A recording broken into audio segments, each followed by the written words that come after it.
Great, great. Cool. Are we live, do you think? I believe so. I mean, all the sounds seem to be there, and but my computer is a bit slow, and All right. it's Let's just do it then. All right. yeah. So, can I do the intros and see if you agree with the intros of ourselves? Yeah. Um, so, Go right ahead. so when I say I'm really excited about this because for ages, what I've been doing is trying to get Islam to be more accessible to everyone, not just Muslims. I want people to at least try a bit of the wonderful teachings of Islam, which is already starting a revolution around the world. And then I came across Claire in Speaker's Corner. We did a video which is pretty, given how complex the topic was, I was really surprised how popular it was. So something A good go. thousand views, wasn't it? Yeah, and usually that category of video has my least number of views, just so you understand. Like my short kind of, I don't know, the popular ones are the ones where I'm chasing somebody in like it lasts 5 seconds kind of thing. And I'll say, when I say chasing somebody, I'll ask them a short question and they don't like it, and then it'll be like, oh, kind of thing. You know what I mean? This is a Mm. one of my most probably my possibly my most technical video with you, and I was like, wow, people got it, and I was really impressed. It's basically about how not to feel lost in 4 steps, like a 4 stage method based on the Holy Quran. But anyway, what am I excited about? I'm excited that for ages I've been trying to get atheists and agnostics to at least try Islam to see its benefits. Then I come across you, and you've made this thing called Secular Koranism, which we're going to go into. And you're agnostic. And what was exciting about it when I first heard it and something clicked, I thought, when you explained it, it's like you've realized there's already a revolution going on, the Islamic revolution of making the world a better place. You've seen there are problems in the West, massive problems we can go into in a bit, and you're saying like, you know what? Let's make Islam mainstream maybe, and let's wind people up and say you're an agnostic that wants Sharia law to fix the West. Um, how do you feel about That's that right. introduction? I think it's very good. I'm not going to quarrel with it. Cool. And we are trying to keep it I am an super agnostic simple. promoting Sharia. Good. All right, great. Um, okay, so what do I want to say about that? That was my little intro. I think we'll just get into it. I think it'll be very interesting to know something about your story. Being a revolutionary, there's always going to be something interesting. I'm going to definitely, you know, some of the questions I'm going to ask you. So don't be surprised, guys. I don't know how that's not how you really look anyway, the picture, but very humble, very helpful to me so far in all these live streams, but a dangerous edge, possibly. I don't know. We'll find out. Okay, so Okay. question one, where were you born? What was your spiritual background, if any, to start off with, and how, including, where are you now, including your belief in God? Like, describe it. Agnostic is a very broad word.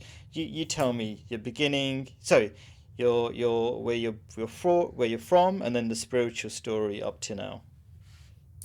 I was born in Malaysia, which is a Muslim country. Uh, my parents come from a Taoist Buddhist background. I don't have a single Muslim in my extended family, but I have Christians.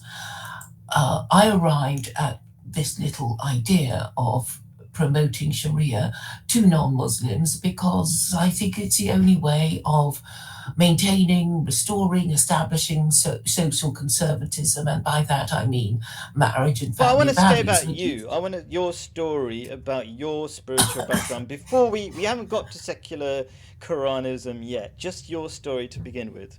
So so you were Taoist. What was that? How do you say it? Taoist or Taoist? Taoist. Taoist, Taoist, right?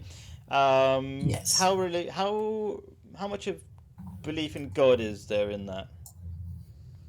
Well, you don't really know with people because, a lot of rituals people just do because it's expected of them by their parents and they just go along with it. They don't think, ooh, I really believe that performing this ritual will mean I will, get good luck or whatever.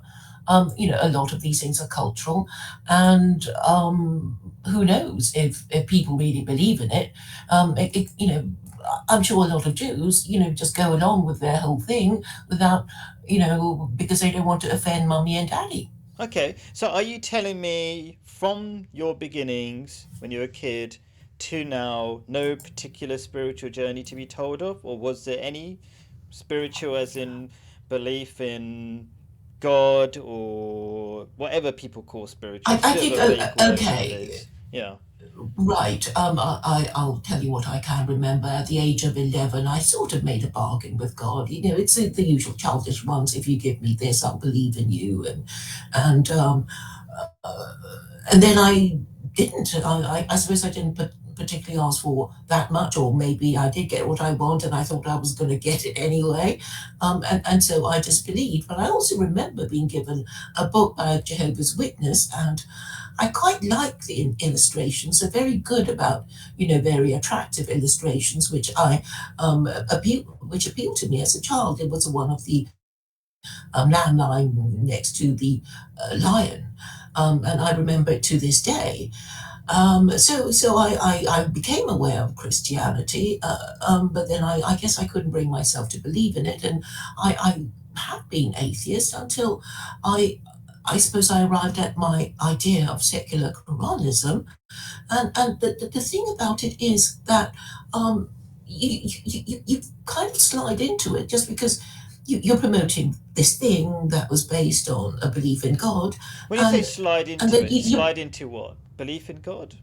Or what? slide into belief in God because it just seems sort of logical to because you talk about it so much and you can talk yourself into something or out of something, and and I'm saying well, it works anyway, whether God exists or not. Look at these Muslims have been around for 1400 years, and are more likely to stay around for longer than liberals and Christians, and they got their religion from Judaism, and they've been around the longest, and they're the smallest group, and everybody hates them and wants to get rid of them, and they're still around because they're God's chosen people. So God could be said to protect them, or there's something about their religion that keeps them together, and these are things that I invite people to consider.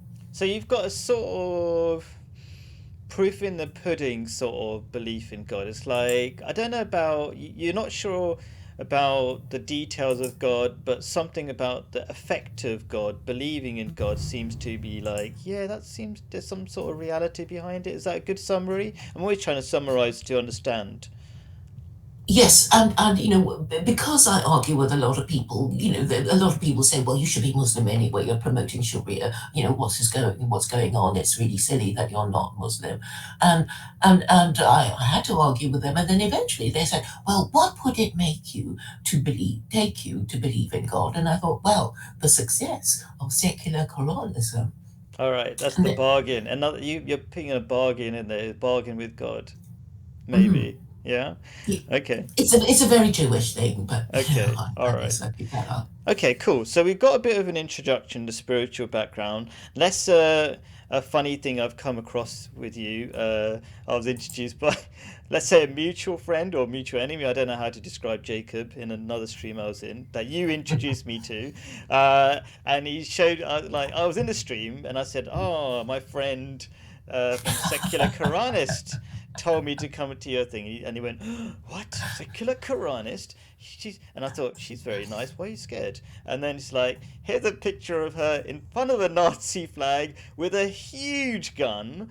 Um, do you want to explain that, please? I was Well, laughing, to be fair. I was like, I know Claire. She doesn't seem to be that scary. But anyway, go on, tell me about it.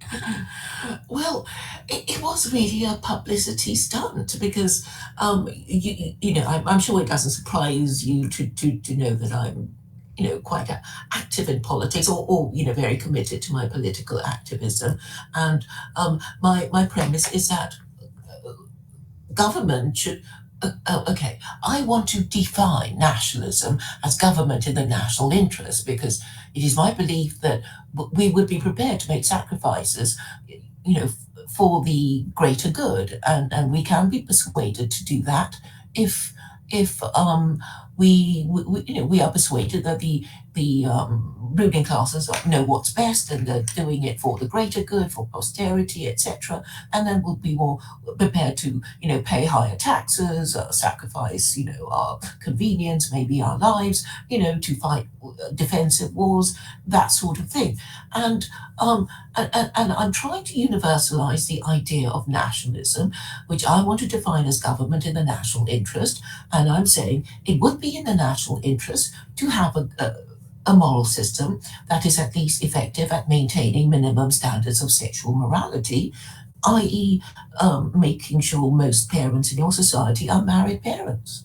Right. So the picture I'm getting is that the Nazi flag, normally known for anti-Semitism, but you were using it to support the idea of nationalism, where it actually comes from, but I think the brand is obliterated by Hitler. But anyway, so you're saying if we had nationalism, that would give the average non-religious person something to work towards, something they believe in, etc., that they work hard towards to improve, which is their country. Am I getting the right picture?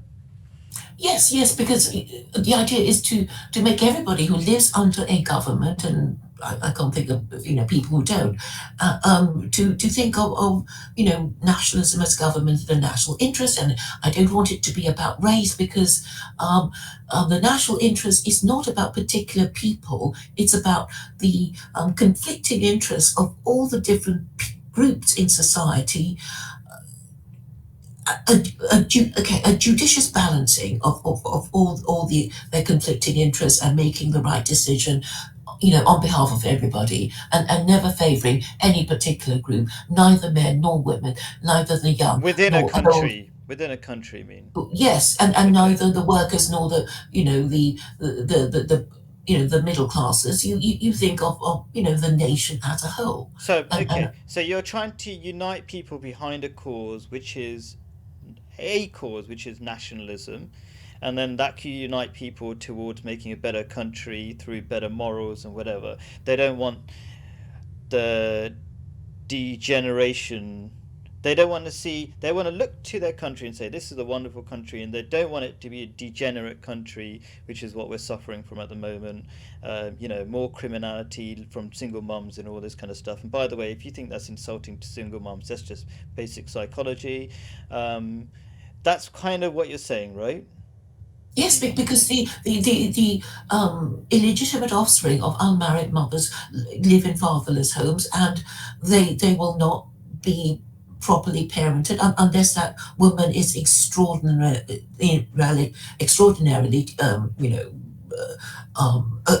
an extraordinary person, capable of dealing with an adolescent son or daughter who's taller than her, maybe, and you lose your authority the moment they're taller than you, I That's think. true. Yeah, and it's a reality statistically, right? So, okay, so here's my first problem with that. But when I say problems, I'm picking at the problems by purpose, because I like the idea of secular Koranism. I think it's got its function in guiding to a better place. I definitely think the whole package of Islam is the best, but let's talk about it. So, two problems. First of all, I think if just following Islam, it's going to cause a revolution to happen. It's already happening. The world's being taken over by Muslims anyway. People open their eyes, and a lot of people are opening their eyes at the moment. I saw another live stream by PBD. That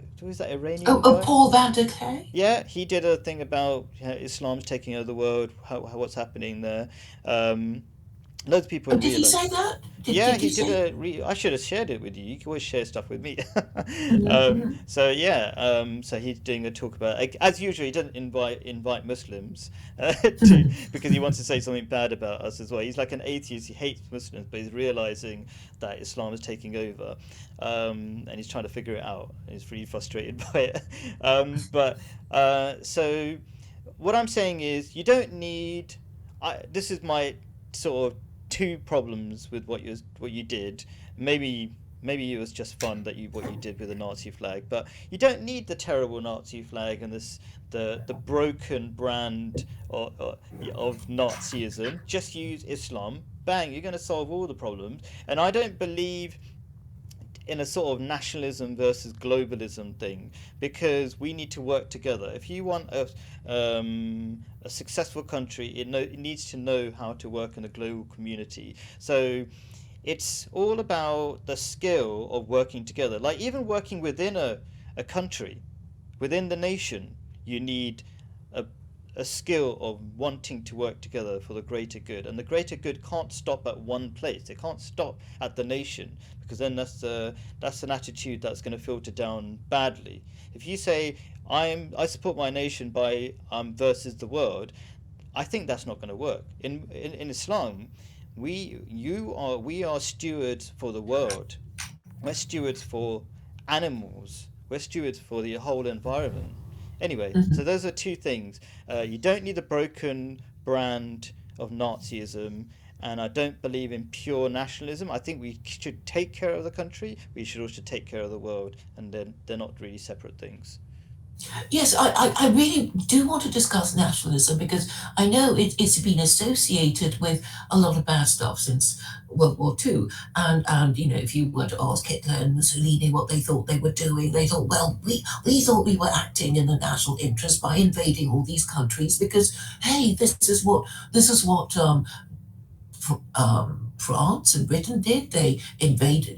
They well, they invaded a lot of Africa and Asia, and they collected their empire while we Germans, we Italians were doing something So I else. I get don't they, know. let's say they had some good intention, but I just want to say, do you get that you're better off using what's already working in Islam rather than depending on this broken. I'm just focusing on the Nazi flag. Was it a joke? Please do. I do want you Was to it a make a bit. joke? Yes, of course it It was a was joke. 100% a joke. So forget it then. I don't need to. Maybe, I mean, you can talk about it, but I just feel like I don't want to focus on it if it was just Oh, I mean, obviously I'm stuff. not an anti-Semite, but Yeah. but obviously, if you know anything about politics in the West, they're obsessed with Jews. They're always, anything wrong that goes, wrong with the country, it's the Jews, it's the Jews. And actually, a lot of Muslims hate Jews too. And in fact, a lot of people are obsessed with Jews. And I thought, this is the most potent form of symbolism, which I had hoped I would be able to explain, because people say, "Oh, are you a Nazi?" And I will just challenge them to find anything I have ever said that could be interpreted as anti-Semitic. And I was hoping to be given an opportunity to defend myself, but people just said, "Oh, look at those photos. We don't need to talk to her at all. We don't even need to ask We can questions." never 100% convince people who don't want to be convinced anyway. And I'm just like, we're trying to talk to reasonable people and whatever, right? So I trust you. You're not an anti-Semite. Been talking or messaging, talking to you for quite a while. Don't get that vibe at all. You got the, was it Israeli flag behind your YouTube logo and everything. It's all over the place. Okay, so I don't think you're an And I've had anti-Semite. rabbis on my channel, and they don't think I hate them. And we've had quite pleasant chats. And I have Israeli and Jewish Facebook friends and contacts. So I think they'll protect me against that charge if they're ever asked. Okay, and briefly talking about this nationalism versus globalism, how do you feel like? I think it's dangerous. I do believe in taking care of your nation. For me, it's like taking care of your family. But you can't just take care of your family without taking care of society. In the same way, you can't just be taking care of nationalism. You have to you have to be part of the global community. How do you feel about that? Well, that's what I'm trying to say about nationalism. It shouldn't be equated with Hitler and Mussolini and World War II. And I'm saying these people, although they thought they were acting in the national interest, they didn't. And this makes us ask, okay, so Hitler and Mussolini, they invaded all these countries and they didn't know what was in their national interest. And I'm sure, Britain would think, well, we fought these two world wars because we thought it was in our national interest to fight two world So they wars, got a right? messed up idea of national interest. What do you think, in Yeah, short, is and because, and my point is that the reasons that Britain declared war on Germany in the First and Second World War were un-Islamic reasons. They were not defensive wars. They were wars of imperial rivalry. so you want, because I really want to get, this is too much of an intro. Let's move on. So you're let's get into what secular Koranism is. I want to hear about it. Go for it. Secular Koranism is a moral and legal political system governed by the principles of secular Koranism, which is based on the Quran. But I'm saying it's for non-Muslim Westerners who don't have to be Muslim. Their judiciary can interpret it and they can apply it once they understand the system. And they have to read the Quran in order to understand the system. But I have been woefully unsuccessful in getting these Islamophobes to engage with me on the subject. Even the ones who've been to university, they can't read it. They So can't bring themselves to read it because they hate it so we'll much. find out how to get them on board soon, right? But I just want to be sure. So secular Quranism is secular, so you don't have to believe in God, and you want to follow the Quran even though you don't believe in God, a bit like yourself. Is that right? Well, I wanted to say that it is like EU law. So if you're a law student, okay, you don't need to learn about it now, I'm sure, because of Brexit. But when I was studying the law, I had to learn what was called EC law, European Community Law, and because it was part of the law of the UK, and you had to learn it whether you approved of the European Community or not, and it's a legal system that you were expected to understand and know how to operate in, if you were ever to become a legal practitioner. And that's it. That's all you need to do. You don't have to like it. I mean, there are lots of laws that, individual lawyers don't approve of, but they still need to know how it operates, for the benefit of their clients. Okay. All right. So Islam for everybody, including non-religious people, based on the Quran, and when you say Islam for everybody, you're really focusing on the legal side, implementing it in law, not just not exactly a moral law, but just, yeah. So basically, you want to implement the Quran in law for everybody. Is that Yeah, right? so it applies to everybody. So it's not an option. It's like, oh, I'm not Muslim. I can do X. I'm saying, these laws apply to everyone. But I'm going to interpret it in a way that will make it acceptable to Westerners. Okay, cool. That sounds good. Make it easier for people. More people can get involved. That's better. Or let's say benefit from Islam, the better. Great.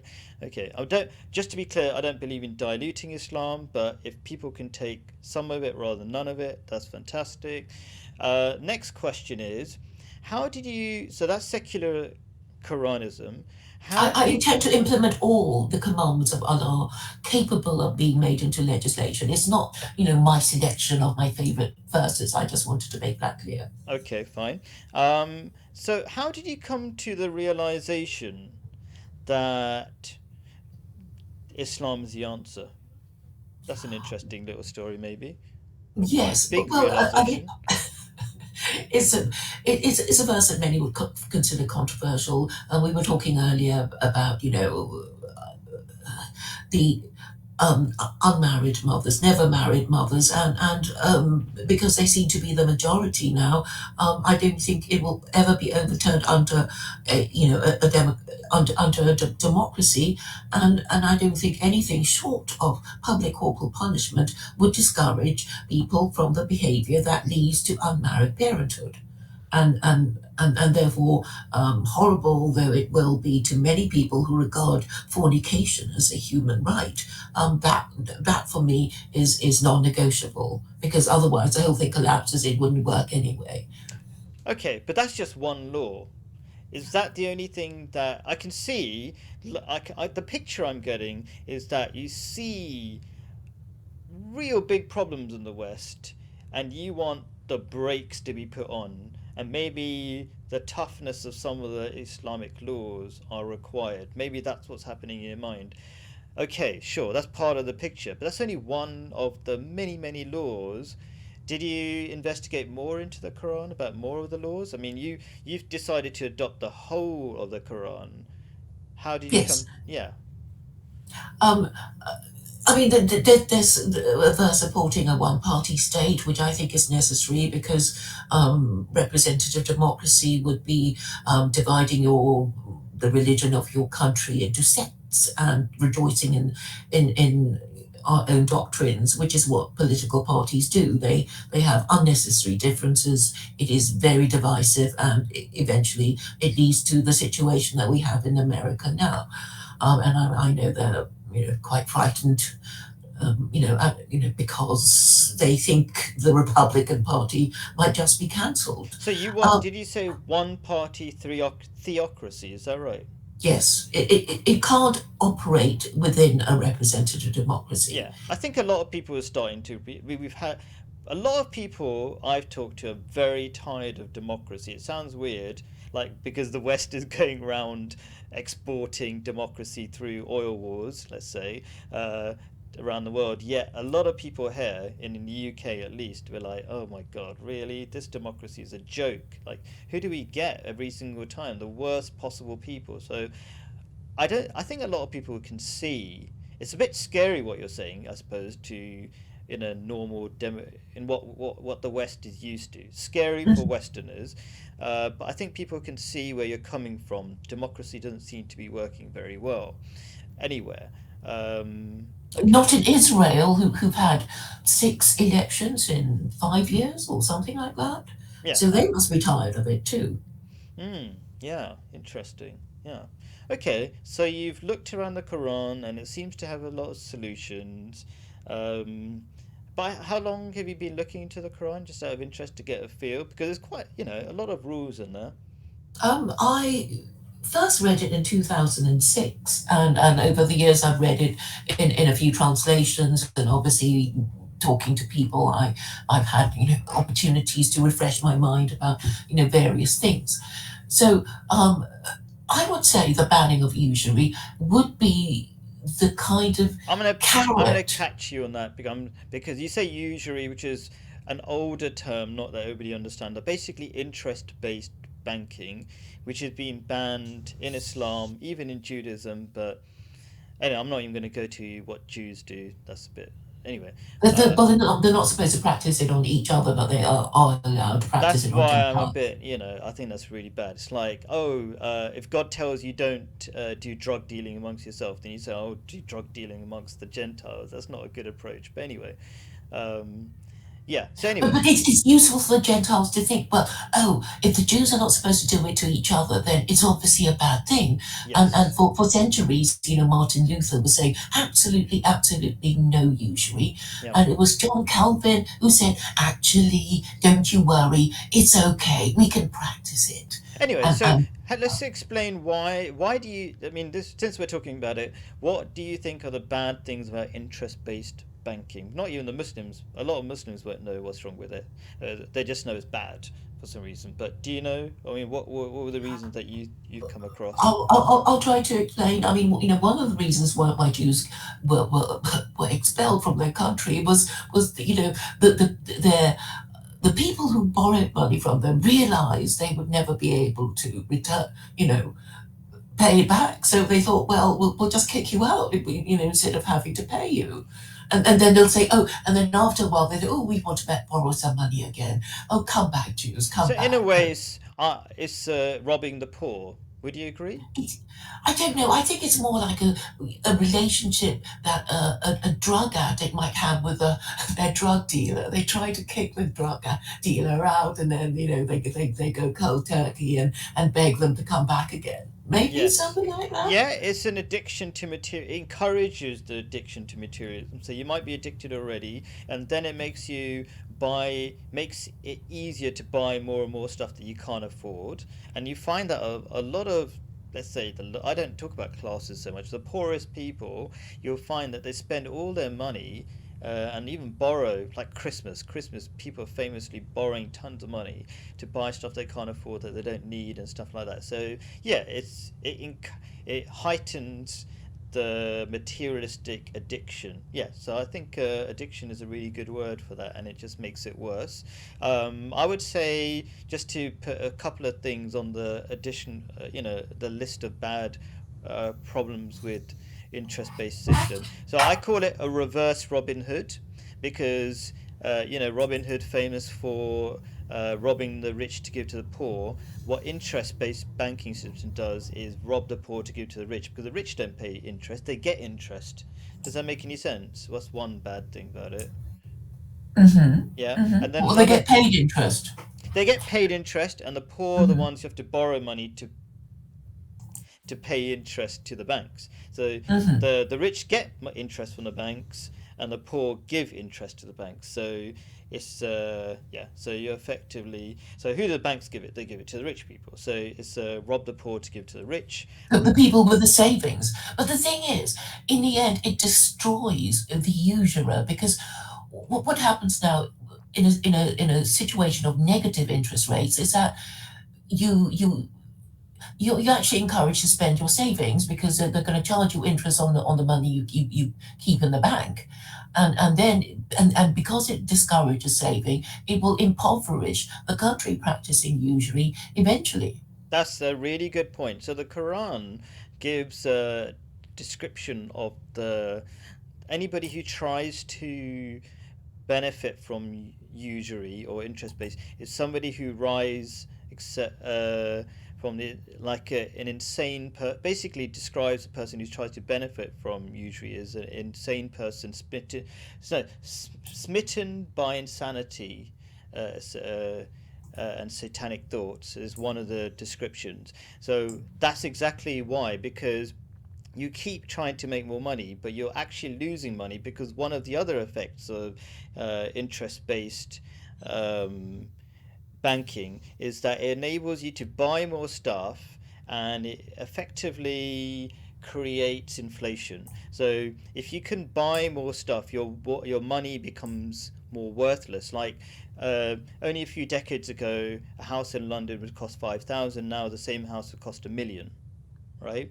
Um, Yes. and so the value of your money is just disappearing all the time, and that's the effect of being a greater buying power because of interest. So things like that, and then it pays for wars. Wars are too expensive to pay with normal money. You have to borrow. It's right uh, from the early days of the Rothschilds, when they went around to different countries and saying, borrow from us so you can pay for a war to fight somebody else. Uh, Yes, it's called war finance. yeah, well, the war Yes. of finance, but yeah, these weapons are too expensive to Because you pay have to do for. it properly, or you will have rising inflation, and then the country waging the war will be overthrown by their own people who obviously object to rising prices, etc., etc. So everybody's competing to borrow more money to buy more weapons. Is that what you're saying? Um, well, I'm saying war finance has to be managed very carefully, or you will have really ridiculous rates of inflation, and that will cause your own people to rise up and overthrow you when they get fed up with rising prices, etc. But the other idea of secular Koranism is that the banning of usury is intended to make Islam attractive to those who are over their heads in debt. Because the idea, because secular Koranism is saying you can default on your debts after the revolution. once you adopt secular Koranism, you can default on your debts, individuals and governments. You can default on your debts. I'm not sure if you can. I think because in Islam you're supposed to try to pay your debts, but the people who you're owed to are encouraged to give up that right if they can. Have you read something that says you can default on your debts? I'm saying, But if it was a loan agreement contracted under usurer's terms, then if you paid back the principal, then you don't have to oh, pay okay. anymore. Okay, at least pay the principal, and which we might have done already many centuries before. Yeah, Yeah, yeah, yes, yeah. yeah. Okay, fine. So the next thing I want to go into is you've talked about from our discussions offline, whatever, um, these laws that be so the rules of the Quran that can be implemented by law, but there's a lot of rules that I think are the heart of Islam that cannot be. So, like kindness to your mother or something, or Mhm. smiling at people, smiling is charity, and things like that.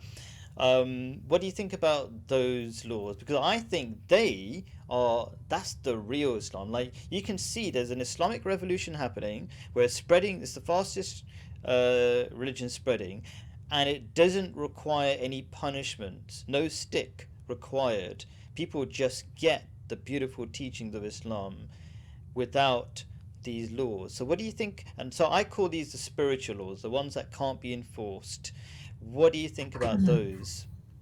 Well, the great, but not within the purview of secular Quranism, which is sort of just rules and politics and bargaining with people, and I guess I would have to leave these things to you. Okay.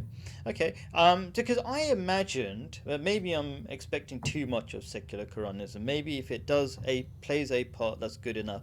But I was thinking, maybe you're a revolutionary like me. We want to change the world, and you want to change the world, and you thought maybe secular Quranism could help that. But maybe you're just saying this is just one brick in the revolution. What are you saying? What's the role of secular Quranism in changing the world?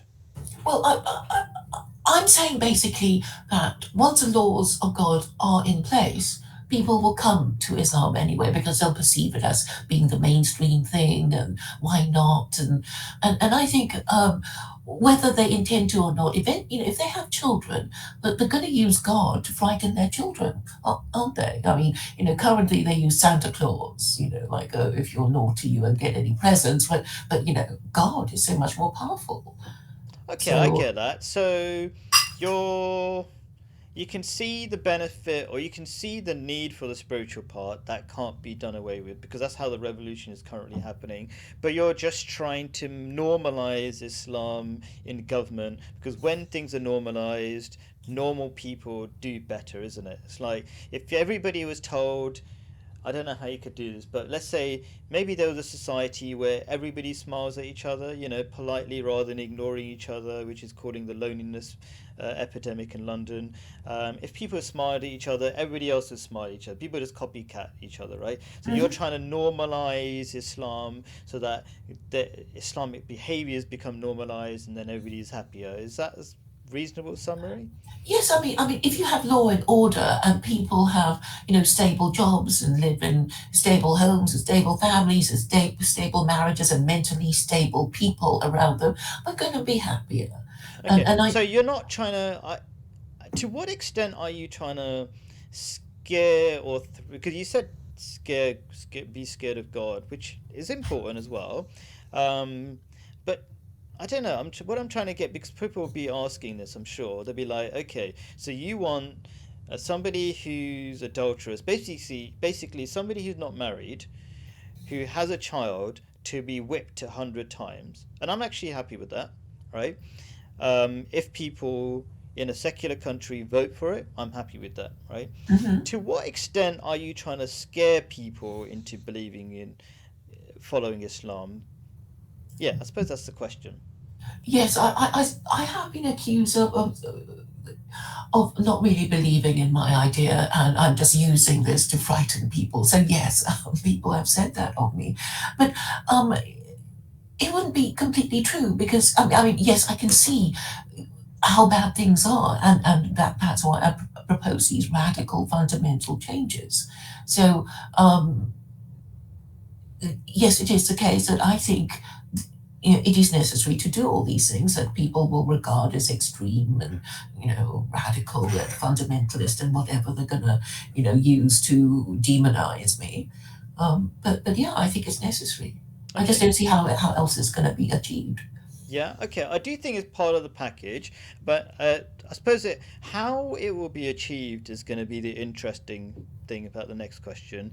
So, why do you think, and I'm going to tell you a proposition of how I think the elite will accept Islam, but how do you think the elite, the psychopaths, quite frankly, who are running the world at the moment, um, who enjoy war, enjoy death, they don't care about anybody really, why would they accept these Islamic laws? These are very high moral things where their standards of morality is basically minus 1 million. Why would they decide to accept these Islamic laws into government? Well, I think even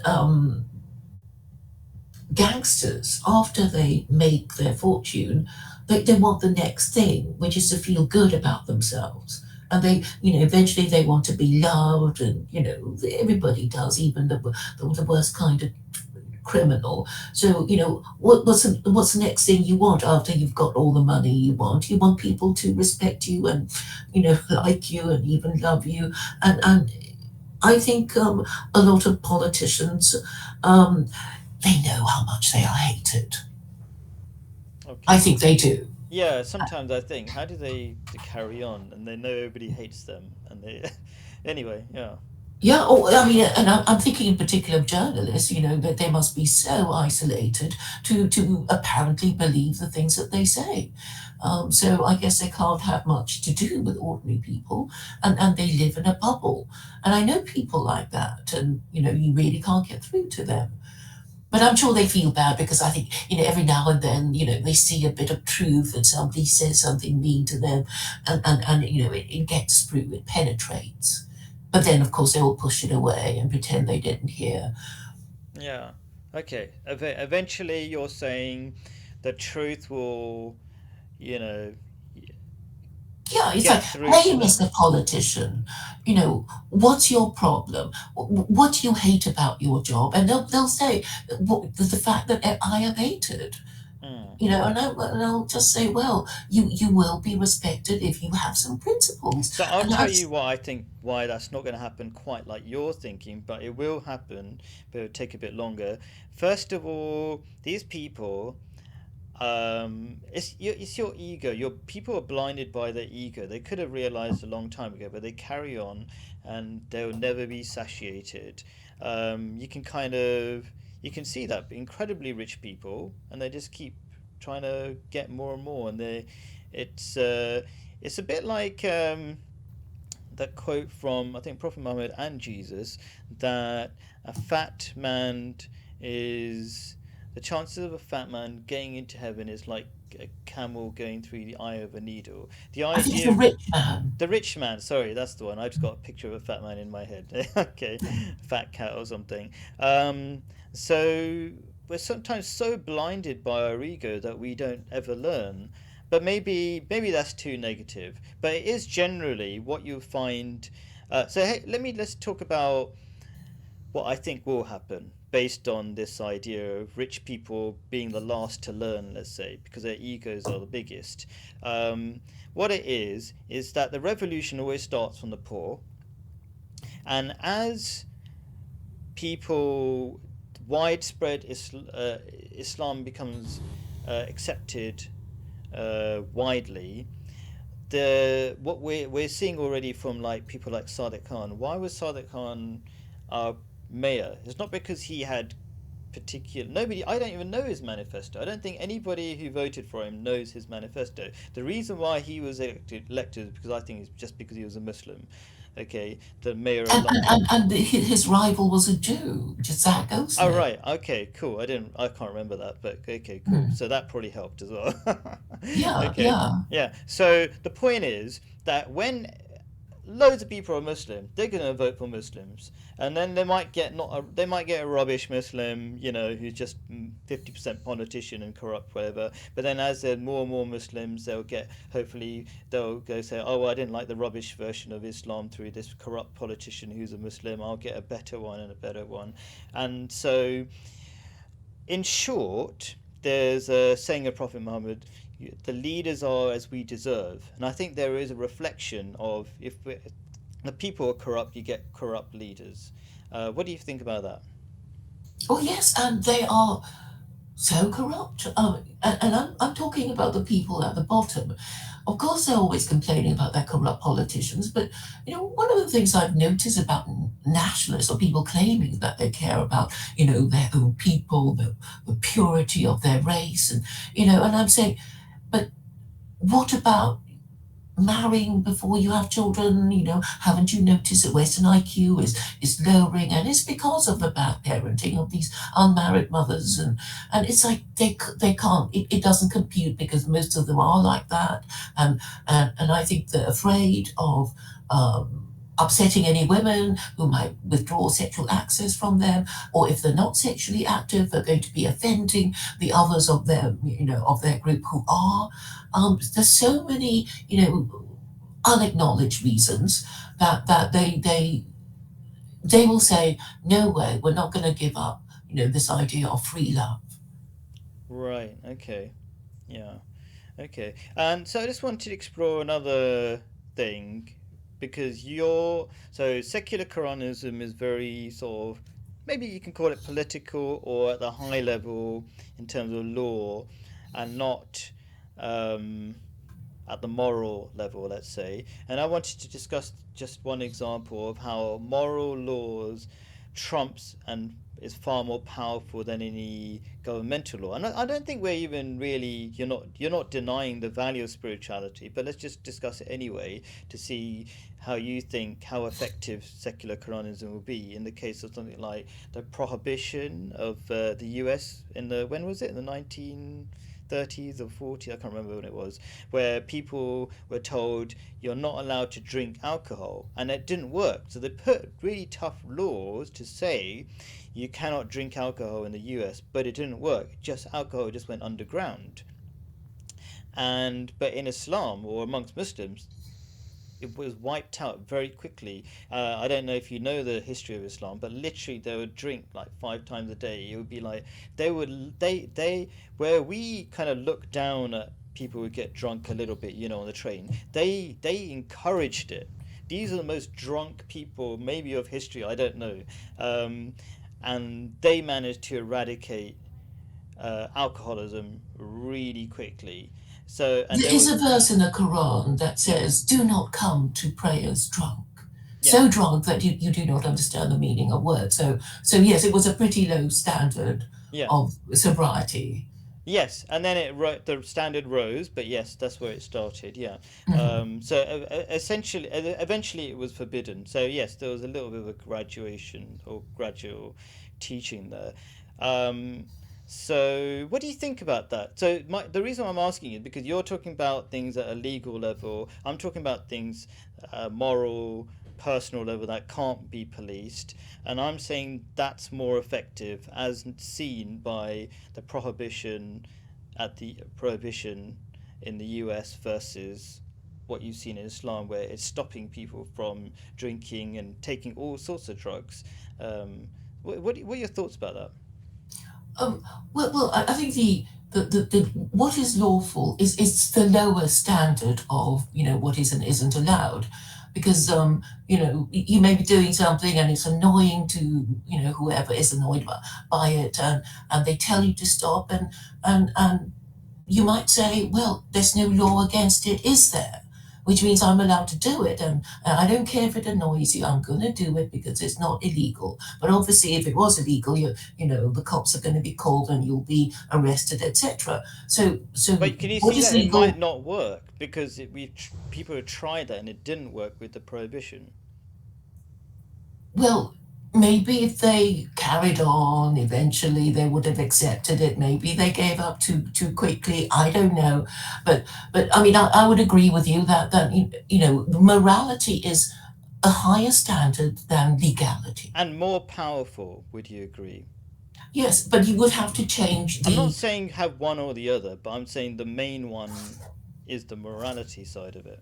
yeah, and this would involve a change in the values and belief system of the person, and you may not accomplish it, overnight, but hopefully they will eventually see the point of the law, even if when they obeyed the law they didn't agree with it, but they obeyed it anyway because they didn't want to be fined or punished or whatever, and then eventually they saw the point of it, as we often do it as children. We could see the point of not being told not to do something by our parents, and then eventually we saw the wisdom of it. Yeah, so it's like a backup plan. Like if all else fails, if people don't figure it out, and there's always going to be a minority who at the end don't get it.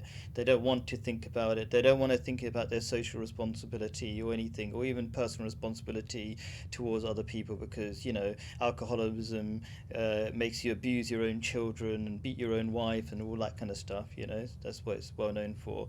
So yeah, okay. So it's a backup plan if you have very low levels of morality. Okay, all right. And so that brings me on to the next obvious question, which is, do you see the importance of believing in God? Because I don't want to, although I like people trying Islam, even if they don't believe in God. I think it doesn't work very well if you don't believe in God. What do you think about that? um, I would agree. I'm saying to have the full benefit of it, you would have to believe in it, because I mean the idea is that if you believe in it, then you are more likely to obey the laws. And not only that, you're going to encourage your children to obey the laws, and then you get obedience to God's laws from generation to generation. It's not just a short term thing and then the law changes. So, yes, that would be the reason. Yeah, of course it would work if people genuinely believed in it. Right. But I Okay. have to respect the, atheism and agnosticism of the majority of Western people, and just say it's obviously sensible anyway, whether you believe in God or not, Yeah. to obey Okay. these Cool. laws because of the social benefits of it. Okay. And then the next obvious question is, this picture of yourself wearing a full niqab or covering your face is not realistic because you don't. To to what extent do you follow Islam? Because I know we did a great video where you don't wear the headscarf. This is not trying to pick at you, but it's an obvious question. If you're promoting Islam, why don't you follow all of it?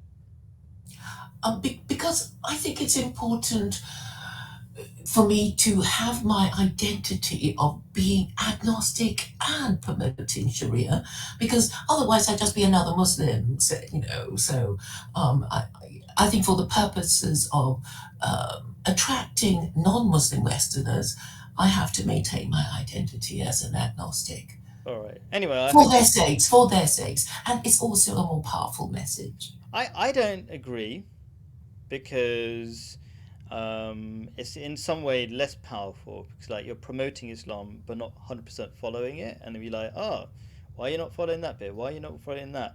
But anyway, I'm not going to delve too much into that because as every Muslim will do, and you know this, I will try to get you to become a fully fledged Muslim, God willing, and you don't have a problem with me trying, do you? No, not No, at all. of course, right. And we will have loads of interesting discussions about, the benefits of wearing a headscarf and blah, blah, blah, the whole lot, right? Um, the last point, just because you say it a lot, you talk about Judaism a lot, you got the Israeli flag behind your all sorts of logos and things like that. And you say, what did you say? You say something like, Islam is Judaism light. Is that something you said? Yes, and also say that secular Koranism is Islam light. Oh, I see. That's interesting. Okay, right. Okay. Um, I don't want to get into too much theological kind of discussion because it's a little bit boring, but I would say I don't think that's a good comparison. But maybe you just use it. You're trying to simplify things. The reason why I would say that I don't really like. Okay, I don't really like comparing Islam to Judaism, even though it is very, very similar in so many ways. One is that when you say Islam is a light version of Judaism, while Islam is the only religion that completely prohibits, I say completely prohibits drinking. You can have it as sort of medicinal if it's part of a medicine, but that's just not the point really. It's like more strict in some ways. Um, so that's one thing. What do you think about that? Well, I suppose my argument would be what is kosher is halal, but what is halal is not Yeah, kosher. that's in some cases, yeah. So in some ways, Judaism is stricter, and in some ways, Islam is more strict. But I think the way I would prefer to, rather than going into too much, but I think it's useful for viewers who are new to Islam, um, and I'm trying to promote these things to non-Muslims, is that all it is, Islam is just the more evolved form of religion for more evolved people. So, just to give a big picture for those who don't know, if you're a Muslim, you have to believe in Judaism, and because originally it was true. But I also have to believe in, people might be really unaware of this, Buddhism, for example, because what my understanding of what I've researched in Buddhism is very different to Westernized Buddhism, by the way, which you actually have to believe in God. And we could do a video about that at some point. So even Hinduism, they didn't start off with a blue god with lots of arms. Okay, Krishna was a prophet. Even the Aborigines and the tribes of the Amazon rainforest, they all have the same essential laws, oneness of God, and very similar teachings, and I believe in all of them. So just to give a bit of background, so I'm not against Judaism or anything like that. And the differences are, what are the differences? I would say this is the best of my understanding, and this is a bit theoretical. Why did Judaism allow alcohol while Islam doesn't? Because this comes back to the sort of more evolved teaching, and I don't want to go into it too much, but it's like life was so tough and harsh that maybe a bit of alcohol at that time would get people through the day. Maybe that's a theory. And the second part of that theory is that maybe the strength of the alcohol wasn't as strong as you can find today. Maybe you can synthesize alcohol in a more pure and more dangerous form. Maybe nowadays, as so, what I'm trying to, I don't want to get into too much, but it's kind of like the idea that Islam is for a more evolved time, and maybe it's just more dangerous now than it was in the past. And so Islam, just to get into the Quranic teaching on this, it says the Quran says, yeah, there's some benefits to alcohol, but the dangers from alcohol far outweigh the benefits. So maybe that gives a better picture. I don't like saying Islam is Judaism light. Islam is Judaism evolved. What do you think Yes, about I that? would certainly say that Islam is monotheism Mark III, Mark in that 3. it is. Who's Mark 1 and Mark 2? Well, Christianity, I suppose, would be well the second Abrahamic religion. Oh, okay. All right. Well, even though they have the Trinity, which I think is idolatry, Let's stop but the rubbish comparison. No, I'm not insulting you, but yeah, Christianity just gone backwards. But yeah, anyway, go on. What well, you I wanted mean, to say? it is the antithesis of Judaism, because Judaism saying no idolatry, absolutely no idolatry, and what do Christians do? They they decide to worship a man, which I think drives everybody crazy. And then Islam comes along and say, hey, let's not be worshipping a man, just do the proper thing. And there is a kind of logical sequence to how these Abrahamic religions developed. I mean, Maybe. as Marx would say, there is thesis, antithesis, and synthesis, and Islam is the Interesting. Yeah, synthesis. So, I can kind of see that actually. It's kind of like too hard, then too soft, and then back in the middle. And I don't think anything happens in this world by accident. So maybe that pattern that you're describing is correct. That's interesting. At first I thought no, but maybe I was wrong. Okay, so and the other thing that kind of puts me off, but I just want to say anyway, from comparing Judaism with Islam, Islam's the only scientific religion. All the others, you require a personal belief. Like, there's so many completely inaccurate teachings in the Bible in terms of the creation story and things like that. But if you look at the Quran, it's like so precise, it's mind-boggling. It talks about the Big Bang, and it's very clear. People say that we're just reading the text to just believe anything we want, but it's so simple. It's like the universe or the heavens and the earth with a closed up mass, and then we expanded it, and then the next sentence, or we made all living things from water. And it's like, yeah, 100%, when we only found that out recently. So it's incredibly scientific. And that's why I don't really like personally comparing it to other religions which have totally lost that. I mean, how do you feel about that, first of all, and then we'll kind of finish off.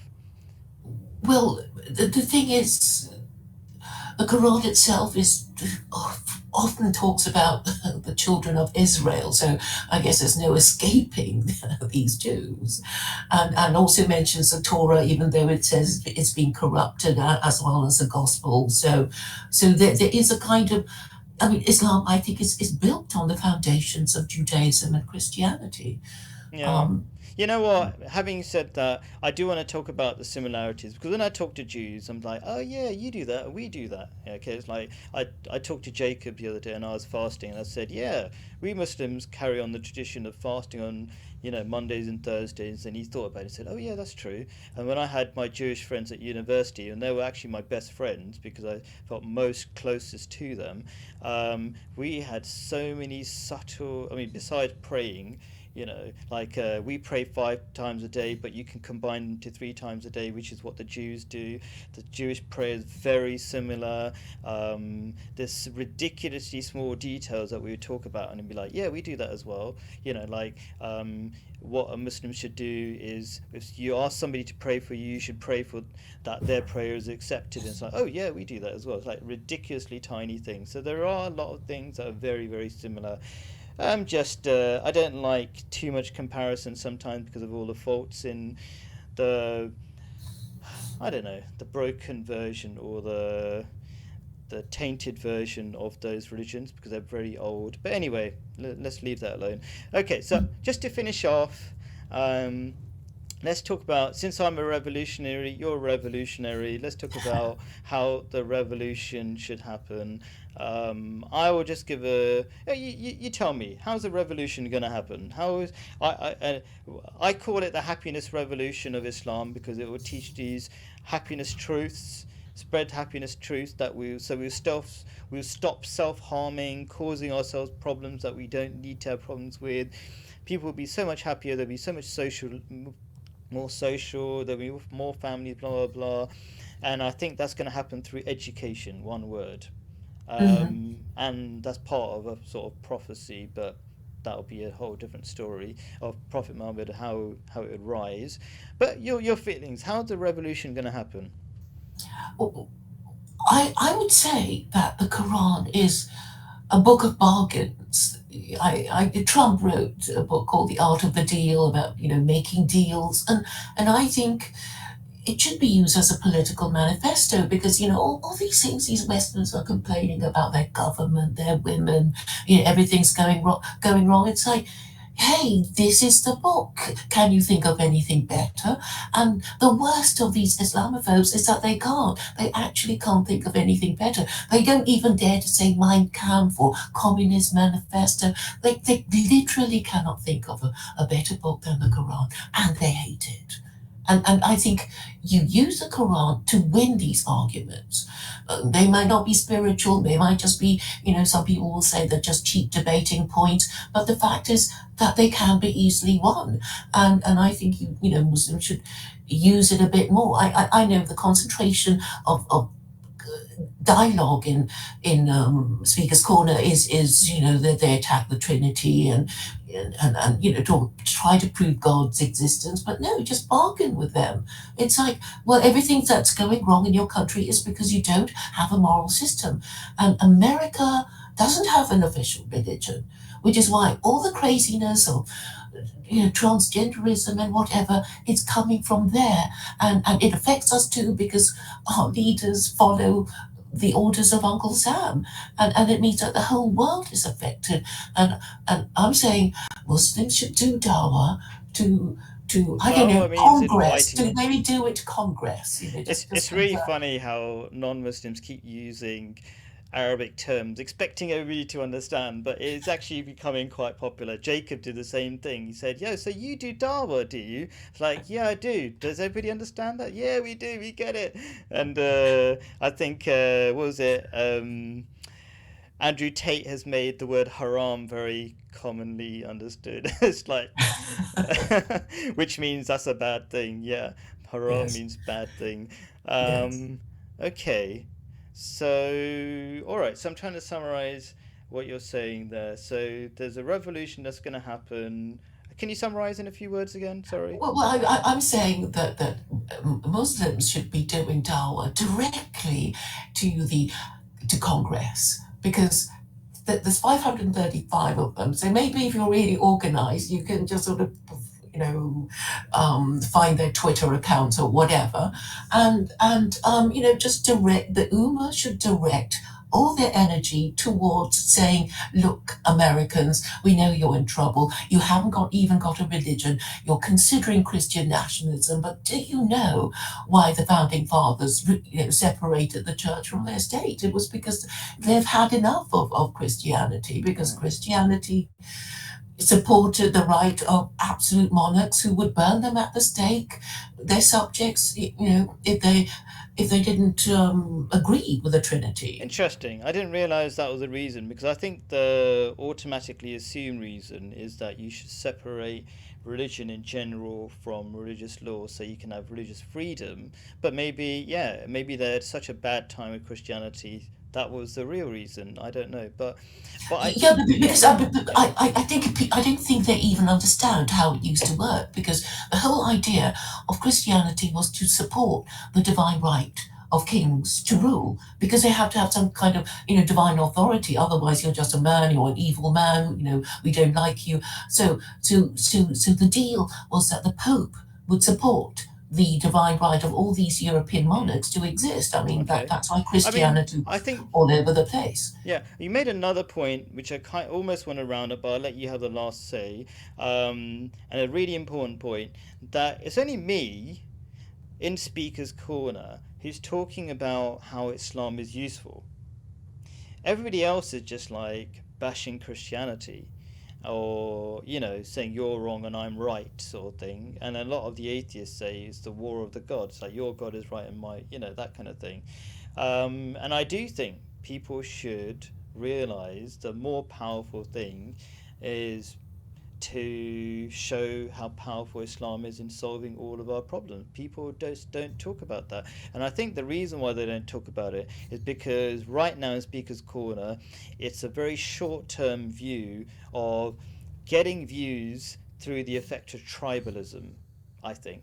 maybe that's too simplifying. Like tribalism, like, oh yeah, my team won, we won the debate, and we crushed the other team. We proved the Trinity, three does not equal one for the millionth time. I think that's a little bit boring as well.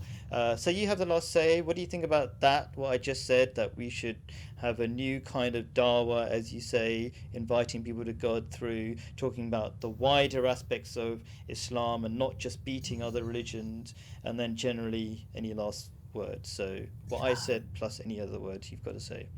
Yeah, yeah. This is a suggestion. I mean, Jehovah's Witnesses. I mean, they're very good at engaging you in conversation. They invite you to complain about the government, and then that in your home, and you're giving them tea because you have so much to say about why you hate your government. And I think Muslims should adopt the same method, and and soon they'll be sold. I mean, you've already got Andrew Tate and Owen Benjamin. He's really tweeting up Islam. I don't know if you've heard of him. I checked him out. I didn't see him before. Owen Benjamin. I just he was an ex-comedian. Yes, Yeah, I yes. mean, I just checked him out. That's the only reason why I know that. Okay. I mean, Mhm. show me a tweet or something later on. But yeah, and then yeah, carry on. What I And, and, interrupted. and I think it should be considered a book of bargains, and say, it's actually so easy to say, oh, did you suffer terribly during the wars of the Reformation, particularly in the 30 Years' War, when cannibalism was excused because you were all practicing it because, you were, in famine conditions, it was really, really bad. And what was the wars of the Reformation about now? They don't even know, and they don't even care. But it was, they don't understand how it used to work. And how it used to work was this corrupt bargain between the Pope to all these, barbarian kings. And basically they said, do you want to run your kingdom a bit better? If you do, we'll send you one of our men, the Archbishop, and will help you, be your conscience, so you will, continue to receive divine authority to rule your kingdom. And the bargain is you give us the souls of your subjects, all of them, Mm. Oh, because they have to follow your religion. I mean, but after all, you couldn't let them be Hindus or whatever, because then they're going to invoke their Hindu god and curse their king or something. So nobody was allowed to vary, to have their own religion apart from the Jews. okay, cool. I mean, and that was how it worked. And if you question the Trinity too much, you'd be burnt at the stake for heresy. And they don't even know this. And if you tell them that, they'll reject it. But it's in their history, and you can find it online. Cool. And I don't think they understand. And they were made to believe in it because they had no choice. Mm. And now they don't even believe in it. But it's a cultural thing, I know, for them. Yeah. Okay, cool. Well, thank you so much, Claire. Again, we're going to have loads of these more in-depth conversations, but I was very happy that we've managed to at least outline secular Koranism, which is a very interesting idea. I think you're fairly early